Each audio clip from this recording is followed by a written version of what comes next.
আমাদের রাজ্যে এসআইআর এর নামে ডেকে মানুষকে খুন করা হচ্ছে। উত্তর 24 পরগনার বাসিন্দা নাসির আলীর কাছে 9 সেপ্টেম্বর 2026 সালে একটি ফোন আসে এবং তাকে বলা হয় এসআইআর এ তার নামে কিছু সমস্যা রয়েছে।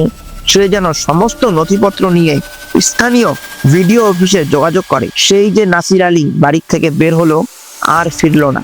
অবশেষে 13ই ফেব্রুয়ারি উত্তর 24 পরগনারই ভাদুরিয়ার কাছে একটি নদীর খাল থেকে টুকরো টুকরো দেহ প্যাকেটবন্দি অবস্থায় উদ্ধার করে পুলিশ, যা ছিল এই নাসির আলীর।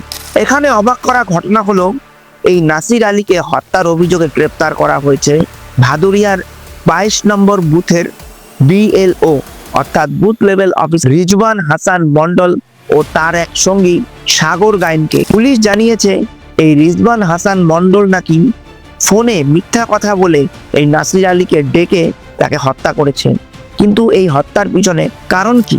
এই নাসির আলীর স্ত্রীর সঙ্গে নাকি রিজওয়ান হাসান মন্ডলের এক অবৈধ সম্পর্ক রয়েছে দীর্ঘদিন ধরে, এবং এই এসআইআর এর নাম নিয়ে তার সুযোগেই নাসির আলীকে দুনিয়া থেকে সরিয়ে দিতে চাইছিল রিজওয়ান হাসান মন্ডল। বর্তমানে আদালত এই রিজওয়ান হাসান মন্ডল ও তার সঙ্গী সাগর গায়েনকে 10 দিনের পুলিশি হেফাজত দিয়েছে। চ্যানেলটিকে সাবস্ক্রাইব করার জন্য আপনাকে ধন্যবাদ।